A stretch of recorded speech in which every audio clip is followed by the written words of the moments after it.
Alpha Omega.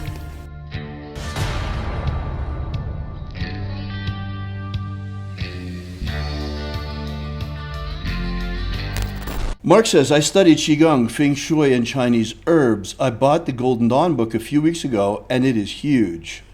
What would be a good place to start since I'm trying to cram all these studies and work at a full-time job?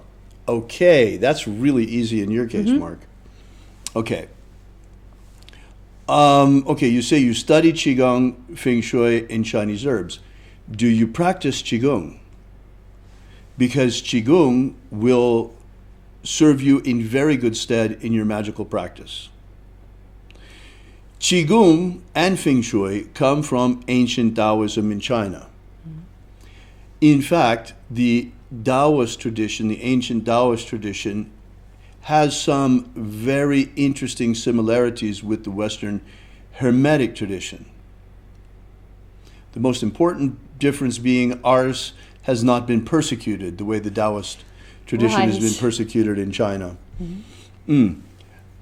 These days, belonging to Falun Gong or having to do with the, working with the Qi energy can land you in prison in China. Yes. Whereas here in the West, no. So we've been very, very fortunate in that magic is not forbidden, and working with the Lux energy, the God Force energy, is not forbidden here. We're really, really very lucky. And, if certain people have their way, that's not going to be the case for long. There are people that want to not only form a one world government, they want to eliminate religion entirely. And of course, all knowledge of the Lux, all knowledge of what they call Qi or Lux in China, all knowledge of Kundalini, this will all, of course, be repressed if we ever allow worldwide repressive regime to get into power. Yes. So let's hope that doesn't happen. So, Mark, I hope that answers your question. Okay, no, it didn't yet. Let's see. The most important thing you should do is continue your Qigong practice. What else you should do on the Golden Dawn side is add in your Golden Dawn practice. And what you should specifically do in the beginning is Kabbalistic cross, lesser banishing ritual of the pentagram. Those two go together. So I just say LBRP, I mean Kabbalistic cross is part of that self-understood. Yes. So you should do LBRP followed by the middle pillar, followed by the LBRP at least once a day. If you do no more than this, you will get maximum results from your time with us for a minimum investment of your time. It's very important because our curriculum, our theoretical curriculum, can be a bit daunting. It's a lot of material. But don't worry about that. You can digest it in little bites. It took me years, and it will probably take you years too. But there's no problem with that. The most important thing, however, is your practice. Because if you don't get results in your practice relatively quickly, you're going to abandon it, and you probably abandon your Golden Dawn studies. So get some results. This is a system to train and strengthen and activate your energetic body. Yes. So use it primarily for that. All the intellectual stuff can come later. It's all secondary. If you have time, do that, progress through the grades, use the intellectual curriculum, but do the magical curriculum first and foremost. Yes, that's where you'll see benefits. Right away. Amazing things in your life. Now, you probably are familiar with this energy already anyway. Because if you've been practicing Qigong, Qigong has the word Qi as a part of it, and there's a reason for that, because it works directly with the Qi. You're not just going through slow motion motions if you're doing it right. I know that here in the West, a lot of the original Tao teachings that went along with these exercises have been lost, depending on who's training you. But there are people who still know how to really use the Qi in Qigong. We use it, the same energy, exactly the same energy is used by all of the great initiatic and esoteric traditions of the world. Yes. Whether it's Kundalini in Tantra, ancient Tantra in India, or whether it's Qi in ancient Taoism, in China, or whether it's Lux in ancient Hermeticism here in the West, it's all the same energy. And we all have great contributions, great and unique contributions to the body of knowledge in the world about this energy. Yes. And Taoism has some really interesting things that we don't have in the Hermetic tradition that can be a great complement to the Hermetic tradition in Golden Dawn practice.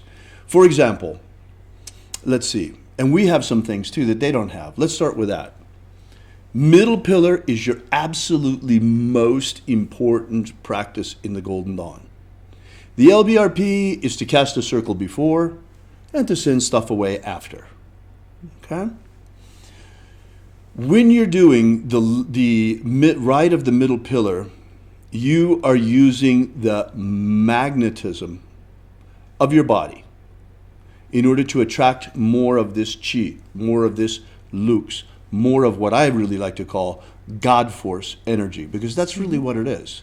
It's an electromagnetic energy that comes from the sun, and it's alive. In fact, it is the source of life itself. We live on it.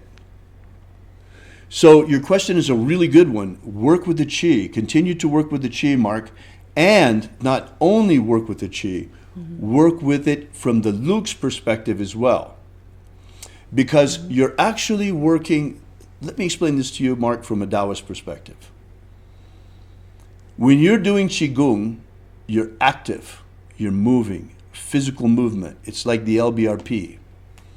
This is represented by yin energy in the Taoist conception of yin and yang. Yin energy is energy at rest.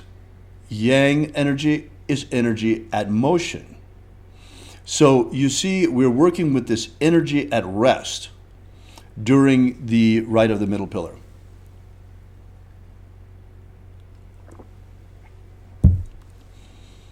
In the universe, in science, we see these things rather than as yin and yang. In the universe, we talk about fusion and gravity. Gravity being the magnetic force that holds the planets together and holds the planets in their rotation around rotation around the sun, and fusion being the force that fuels the stars and fuels the galaxies. This is just another way of saying yin and yang. In the Golden Dawn, we represent these things on the glyph of the Kabbalistic tree of life. You have the 10 Sephirot. Think of the Sephirot, for convenience sakes, as cups, containers of energy, like this glass. You know, this is like a Sephirah, and the energy inside is the Lux. So these are containers containing the energy at rest. Whereas the paths on the tree of life that you see, each emanating from the Sephirot and flowing between the Sephirot, this is the yang energy when it's in motion. Should I get the diagram? No, it's not a problem. Okay. We will put it up later when we replay the video. When we release the video, we'll add it. It's not a problem. Sure. You guys can pull up on Google right now, Tree of Life. It's real simple. It's really simple to pull up if you want to look at it. I don't have one here set up. Remember, folks, this is not a prepared lesson. We don't do prepared lessons. We do teleprompter free. Okay, you really want to go get it? Go get it. It's so nice. Okay, yes. Seen it yet. Oh, you're right. I see what you mean. Okay, yeah. I know. We were getting ready to do 5=6 initiations last week, and we were getting some things out of storage and things. We initiated a whole crew of adepts, and one of the things that we found was something from my very, very early years of magic, when I was creating incredible things to prove to myself that magic is real. And this was so beautiful when I found it. I really wanted to show it to everyone. Here, I'll stand back this way. Isn't this gorgeous? Isn't it beautiful? I was telling Leah, there's a stain here. I used to use it as an altar cloth. There's a stain here and there. So I don't know how we can fix it. So she wants to put it in a under a frame and treat it as an artifact. Of course. Anyway, so that's the tree of life. And that's the symbolism of the energy at rest and energy in motion explained from the point of view of the Hermetic tradition. Mm-hmm. Whereas the Taoist tradition explains these things with a different symbolism as the two forces, masculine and feminine, yin and yang, mm-hmm. science as fusion and gravity. But it's really all the same energy. And if you really want to get down to it, it is all ones and zeros. Don't be alarmed. Right. 1 and 0. All right. Now, how does this play out in your life as a magician using golden dawn magic? Okay, you're doing middle pillar. Mm-hmm. Middle pillar, you're using the magnetism of your body to work with the yin aspect of the God force energy. Yes. Excuse me for making all of these cross-cultural references, but it's really the best way. It's the best way to explain it. You know, so you're working with this God force energy. You're working mm-hmm. with a passive magnetic aspect of it. Yes. Okay, not the outflowing, shining fusion aspect of it, mm-hmm. but instead you're using the magnetism of your own body to attract more God force. Yes. You're bringing it in. You're like building an egg of light around you mm-hmm. with this. And that nurtures your energetic body. It feeds you. It charges your energetic body. You will notice it's working because you start to get these automatic outrushes of yang energy. Yes, and they feel really spectacular. You know how you're... Okay, so example. I'm in the kitchen. I'm frying bacon. Happy morning, yay, and all of a sudden, whoo! It's like someone has poured a glass of ice water up my back. Whoa! Oh, very thrilling. And then it happened again, and then it happened again. And once you have that first one, and you feel that, whoo, you can make it come again. Right, and Qigong is a great way to learn to direct and control the energy. Another great way is the rite of the Kabbalistic cross. Yes. Because with the rite of the Kabbalistic cross, you are calling the energy from above to below, mm-hmm. from center to right, from center to left, and then you're circulating it around your heart. So this is a way to begin to work with the energy in motion. You're going to want to, over time, bring this energy under the control of your magical will, which means it comes when you want it to, mm-hmm. and it goes where you want it to. You can summon it and you can direct it. For example, one way that we use this energy is to charge a talisman. Talismans are symbolical objects, by definition, symbolical objects that are charged with energy for a specific purpose. Say, for example, you want to find a new girlfriend or a new wife. You could do a Venus talisman, and you could do a Venus invocation, and then you would project, using the sign of the Emperor, God force or Lux or Qi energy into the talisman to charge it, to make it active. So you can take this energy and project it into objects for magical purposes, for example. You can take the same energy. Oh yes, by the way, this is the same energy that they use in Reiki as well. Mm-hmm. You can use this energy to heal, as they do in Reiki. Yes. You can use this energy, well, what most of us do, to be more alive. I want to come back a little bit to the Taoist tradition, because we were talking about some of the things, the contributions that we have here in the West mm-hmm. to what might be the perennial initiatic tradition. But there are some really, really interesting things that come out of the East, and especially out of Taoism. Mm-hmm. To me, it seems that the most important contribution of Taoism to the worldwide initiatic knowledge is this whole science of the meridians of the body and the meridian points. This is something that's by and large missing in the Hermetic tradition, that you find very, very well developed in the Taoist tradition. Yes.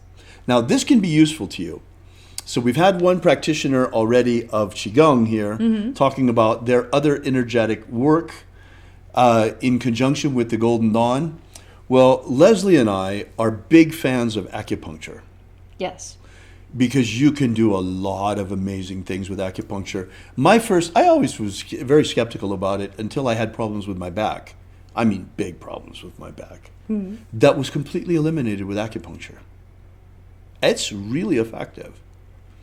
And then, when Leslie and I were going for a while into Las Vegas to an acupuncturist who's since retired, a very elderly gentleman, he was really, really very, very good from China, was really, really very good with what he did. And one of the things that I was doing was I told him, okay, I'm going to be in a Tai Chi Chuan competition. Just imagine that I am a competitor in a Tai Chi Chuan competition, and I want you to tune up my Chi so that it is working in optimal condition for the competition. Oh, no problem. So I entered into this regimen of Chi tune-up. My goodness. Talk about a boost to your energetic development. This can be a very powerful adjunct to ritual magic. I just thought I would mention it on the way. As a student of both Eastern and now Western spiritual arts and practicing HOGD, I want to retain my Eastern practices. Is it okay to meditate with my Eastern mantras at the same time as LBRP and Middle Pillar? Should I separate by time? I don't have a lot due to work schedule. Is it advisable to practice japa, repetition of the mantra, all day long as I normally would have? How does one reconcile East-West practices into one? Can I take this one, having done it actually? Please. Okay. I spent many years in Hindu temple, chanting many, many mantras on a regular basis. It is best to suspend the chanting, the internal chanting practice during the duration of what you're doing in the Golden Dawn. Now, that being said, I found it incredibly difficult. And so what I did is I dismissed that part of my consciousness to a meditation room inside my mind, so that that portion of me that consistently chants can be sectioned off into another place, continuing its chanting, but energetically sectioned off. Right. Because I understand if you've had a mantra practice for a long time, right, it's really hard to shut it off. Right. It really is. And some people think this is a problem. You know, the earworm. People who get earworms. Okay, a mantra is an earworm of your own choosing. The Om Mani Padme Hum earworm is beautiful to have, and it can actually overwrite other earworms you may have. But earworm is exactly equivalent to mantra practice, and so treat it the same way. If you can't shut it out any other way, put it in its own room. But I encourage you to learn how to shut that off. It's part of a powerful sovereign mind and an adept magician to be able to turn keys and lock things, and this energy comes on now, and this energy goes off now, and I'm doing this. Right. This is what you want to be skilled at. Yes, go ahead, work 2 or 3 different traditions, but close the door behind you and keep the systems isolated. This will create precision and excellence within your practice, because so few people are actually able to do it. I agree, yeah. Yeah, so that's really what, don't blend them. Instead, be rigid, keep them definitely separate, and you'll notice an increased power by doing that. Very good. Thank you, Leslie. That's very similar to what I wanted to say. I was going to suggest that you keep them separated one way or another. This is a much better way that you suggested. I was going to suggest, yes, in time, devote a certain amount of time to your Eastern practices and a certain amount of time to your Western practices. Yes. Keep them, but do keep them separate. Do not make the big yellow cheese glob out of it. Like Right. like somebody's trying to say they're trying to create a world religion now called Chrislam. Right. Oh, You don't and- want to be part of the yellow cheese glob. Right. And do you know what the favorite dish is? What? It's pizza and sausage stir fry. Ooh, nasty. Pizza stir fry. Oh. Doesn't that sound horrible? Okay, this is what happens when you mix indiscriminately. You don't want pizza stir fries, Right. and you don't want a peanut butter and jelly pot roast. You can also cause problems for yourself because there can be a conflict of egregores. I suggest that you Yes. keep each egregore neatly separated and segregated. For example, I separate in time, and I don't know if you've ever noticed this or not, but I separate physically in time my Japanese ancestors worship practice from my Chinese tea ceremony practice by at least 4 hours. If I've done tea ceremony, I'll wait 4 hours before going to the ancestors worship altar because it's wonderful. Japanese. Because the Japanese and the Chinese have hated each other for thousands of years. And you don't want those two traditions anywhere near each other if you're trying to keep everything nice and hermetically calm in your world. Right, exactly. Yeah, we have lots of different kinds of magics that we have going on here, but we have them separated in a whole lot of different ways. Like you're separating that practice in time, and we separate also in terms of space. Like the magic of Jesus is done out there in the hinge. Golden Dawn magic, by and large, is done in the Golden Dawn temple. Right? We have a specific place where shamanistic work is carried out. Yes, it's So- very carefully compartmentalized here. Compartmentalized. So, Mark, you're going to need to, yes, you can do that, no problem. But keeping it compartmentalized could be a problem. Now, there is another thing, and that is diet. Eastern practices frequently require vegetarianism. Right. That doesn't really work for Western people. We here in the West, we try to keep our caloric intake so that we're balancing for the seasons with more really rich foods in the winter and more Wet and crispy. in the summertime. So this may be difficult for you to reconcile this different philosophy of nutrition here in the West with Hermetic practice, with your Eastern practice. And remember something. If you're practicing an Eastern practice, you're always a Westerner. First and foremost. That's why I always try to tell people, look, the advantage to working with the Golden Dawn is if you're from the West, this is your own psychic system. You're predisposed to understand Right, it. it's your symbolical language of this truth. And trying to rob foreign temples, for lack of a better word, is Right. never a good idea. Right. So it's better if you can work within the egregore of your own culture and preserve these traditions and work these traditions. But then again, you don't want to throw the baby out with the bathwater. Leslie and I are certainly not opposed to going for acupuncture sessions. No, and I love my Asian traditions that I picked up when I was in Okinawa. And I would encourage you, Mark, to look at Okinawan dietary habits if you're trying to reconcile Eastern and Western practice. Because what I liked best about living in Okinawa, do you know what they eat the most of? What? Greens and fried pork. Except they put it on rice instead of fried potatoes. Oh, my It was an goodness. easy switch. Oh, wow. But tell them what they told you in the Hindu temple about your adventure in vegetarianism. Right. My guru, he was very good to me, Guru Paranjotiyar. And he said, he came up to me one day and he said, "You are not looking well." And I said, "Well, you know, I'm feeling a little weak. I've never been vegetarian quite so long." His eyes got as wide as saucers. He says, "Why are you eating a vegetarian diet?" Then my eyes got wide, like, "But I thought it was supposed to be." And he said, "You're a Westerner. This is going to make you sick. It's already making you sick, isn't it?" I was like, "Well, yeah." And he says, "And you crave meat?" I said, "Yes." And he says, "Well, that is your nature. You should eat meat. Do not do this vegetarian thing. You simply weren't born lucky enough to be able to handle a vegetarian diet. And so you'll have to wait till another incarnation. Oh, That's wow. all right. Go ahead and eat meat now. It will be fine." Well, And that's so- one way of looking at it. And so it was kind of a thing. But in fact, he was being honest with me. And he was telling me something that nobody else really had the nerve to. And he was saying, "Hey, you, Western lady, What are you doing in our temple? You're not one of us. Try again next time, but for now, you are not in the kind of body that can handle a vegetarian diet. So please, do not hurt yourself. Wow. And that's how I continued. I would eat the vegetarian food there, and then as soon as I left the temple, I'd head home for a steak, because this is what I need. I am a very, very Western person.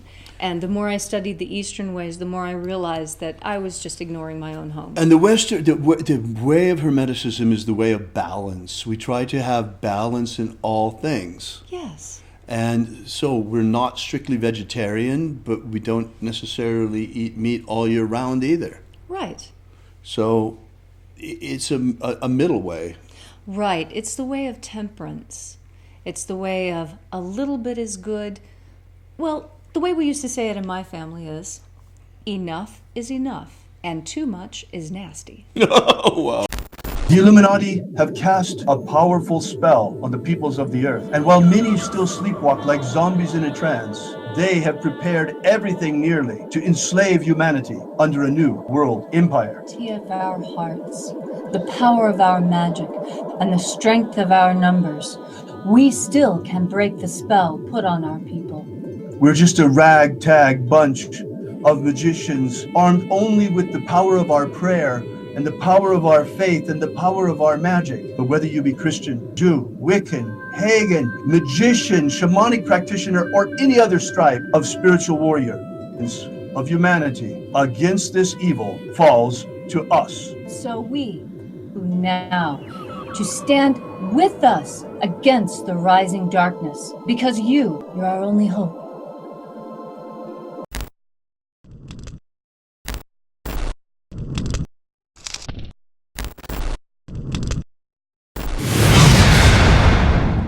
Have you ever wanted to gain real magical abilities so you can become the master of your destiny? Do you wish you could get the ancient secret key for free so you can build the life of your dreams? If you've wanted more out of life, to become all that you can be, physically, romantically, financially, spiritually, then you need to take action and get this right now. That's right, and for free, but it won't be available for much longer. So go right now to thescienceofmiracles.com and get started. Achieve the prosperous life you want for yourself. Gain ultimate life mastery. Are you familiar with the Rosalind Cruiser with what's his name? He's popular in the States. He's the president or the Emperor. Imperator. The president. Emperor. Imperator. From the Golden Dawn. What's his name? Oh. David Griffin holds this position as Emperor. Imperator. David Griffin. David Griffin. David Griffin. David Griffin. David Griffin. Have David Griffin. I saw an email yesterday that he sent out about, there's a magical war going on. The Mage War. Demons of the infernal realm. I'm all of them. There is really a magical war going on. The Mage War. There is a guy called David Griffin who is heading all these magicians. David Griffin is S.L. McGregor Mather's present successor. David Griffin. David Griffin. David Griffin. David Griffin. I'm Golden Dawn Imperator David Griffin. David Griffin. David Griffin. David Griffin. David Griffin. And David Griffin. There's a magical war going on. So there is really a magical war going on.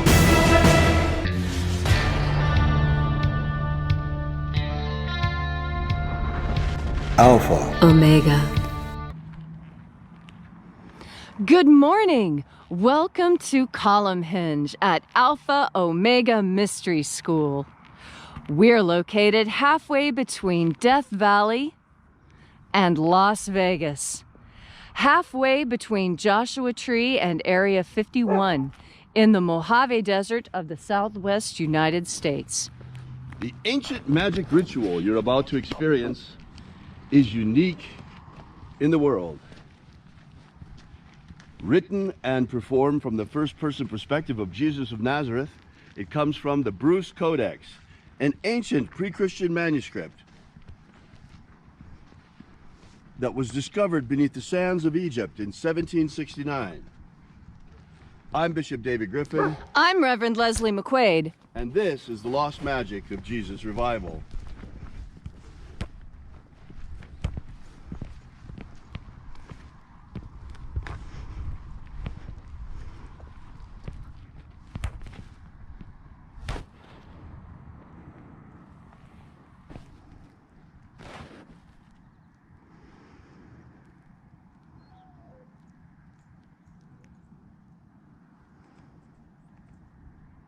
Shall we begin?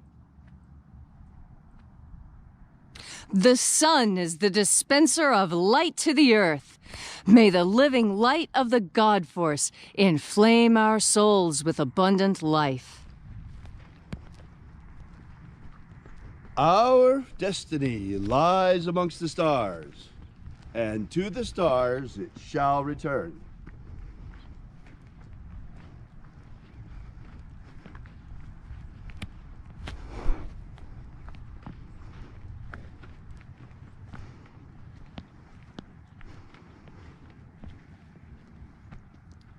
Take a nice deep breath and feel into your body. Breathe deeply.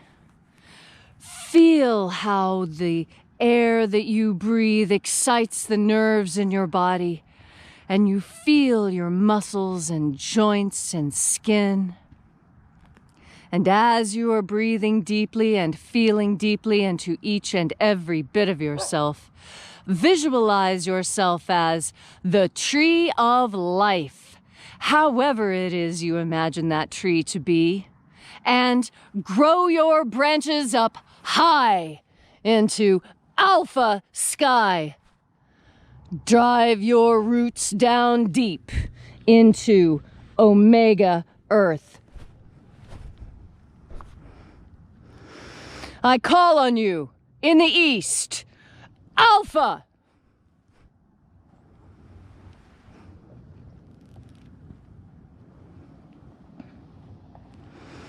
I call on you in the west, Omega.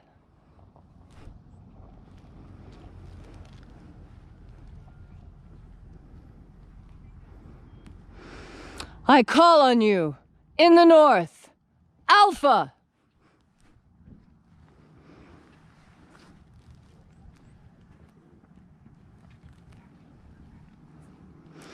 I call on you in the south, Omega.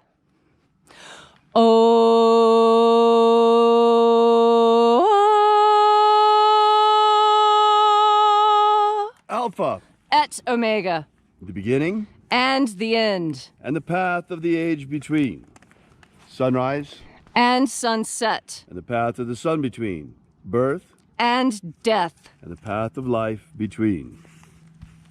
We gather here once again in this sacred place where heaven and earth meet. And reaching out with the energy of our energetic bodies, we reconnect with the invisible God Force energy all around us.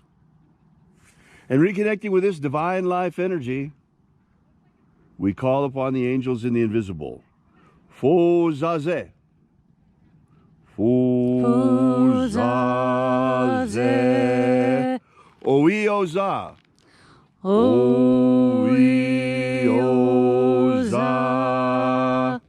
Zatoksai. Zatoksai.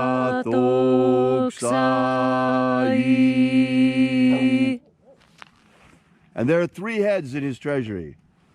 And these are the names, 12 heads in his treasury. And these are the names that are in the places. When they sing praises to my Father, and he gives light power to them. Oyahoa. Oyahoa.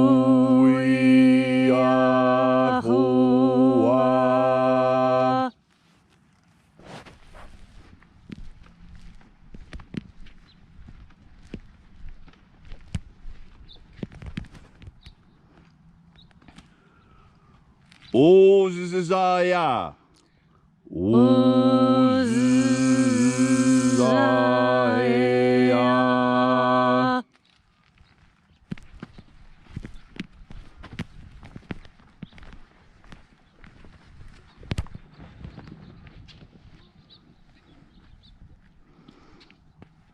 Ozaze Oz. Ozaze Oz.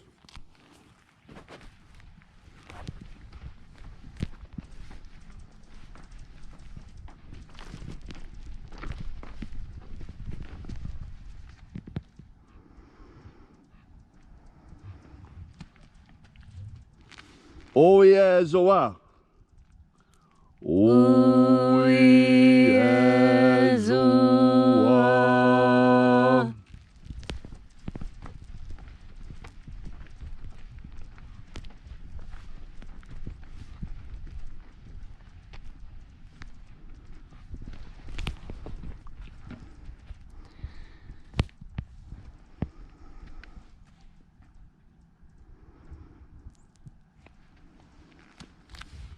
Chazezui. Chazezui.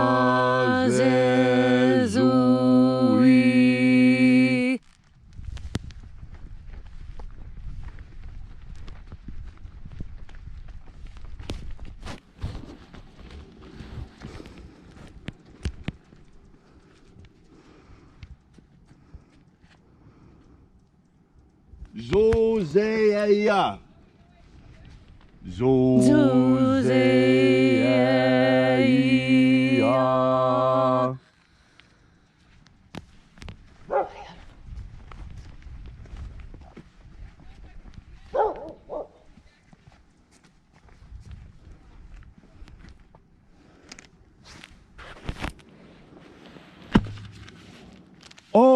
Ozozao.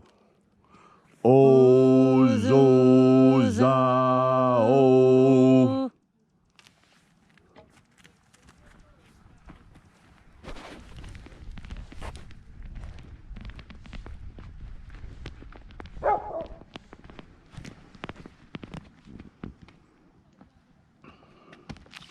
Zazomaxe.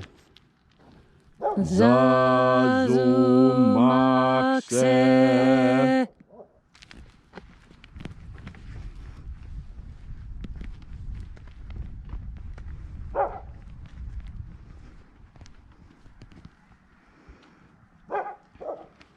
Ofaxoza.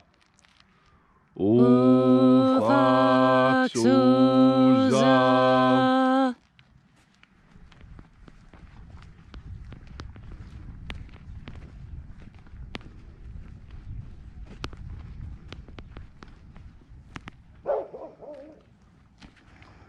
Fazoos. Fazoos.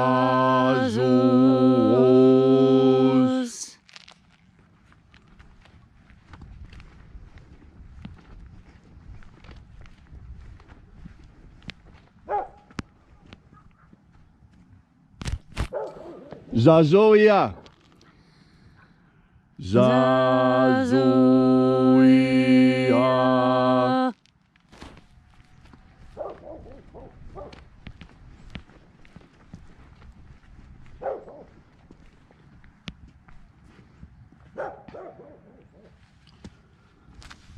Zozafazi. Zozafazi.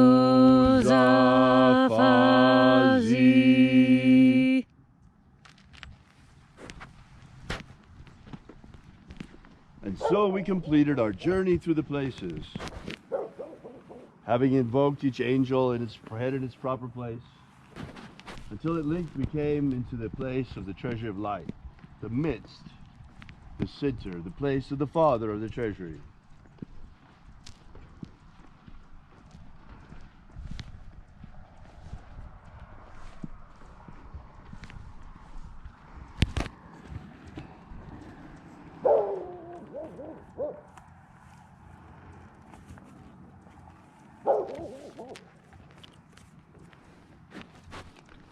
O Father of the treasure of light, by your cipher and by your name we invoke you. Ieo uu aza'a. Ieo uu aza'a. Let the divine light descend.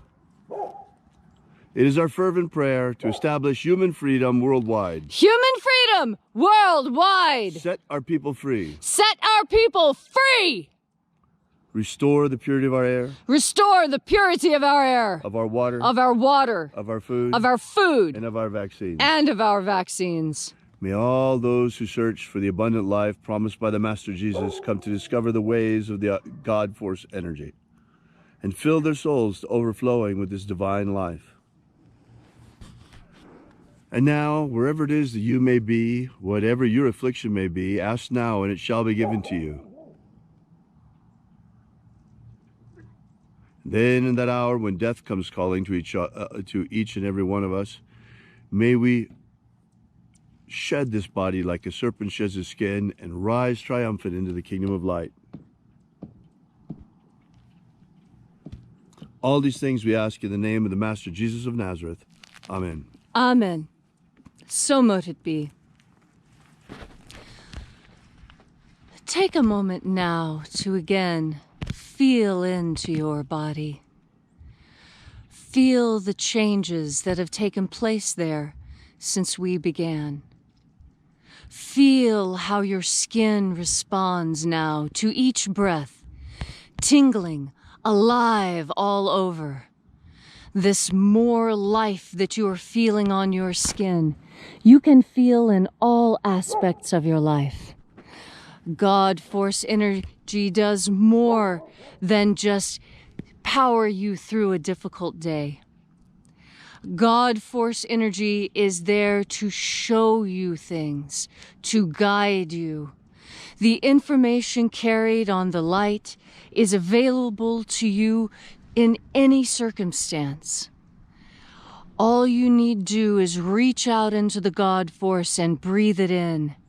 And as you breathe it in, you will feel into the decisions that you need to make. People have a tendency to trust their gut instincts because we know that our instincts are very often right. When you have more God Force energy in your life, it is easier to trust your instincts because your inner sense of knowing has been strengthened by the divine architect. All you need do is reach out into the God Force. Breathe it in, feel it on your skin, and the next time you need to make a decision, know that that decision will be exactly the right one because you have made this decision with the assistance of God Force. Thanks so much for coming out today. We really appreciate your being here. If you'd like to know more about this ritual, be sure to download our free ebook, Was Jesus Secretly a Magician, at thesecretsofjesus.com. If you'd like to know more about our church, be sure to visit us at alphaomega.church. And to find out more about the Hermetic Order of the Golden Dawn and the magical system, please visit golden-dawn.com. Thanks so much for coming out, and remember, have faith and expect a miracle. And until we have the pleasure of each other's company again, may the God Force run strong within you.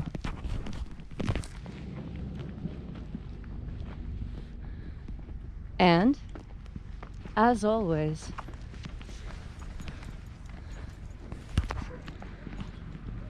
may your magics work better than expected.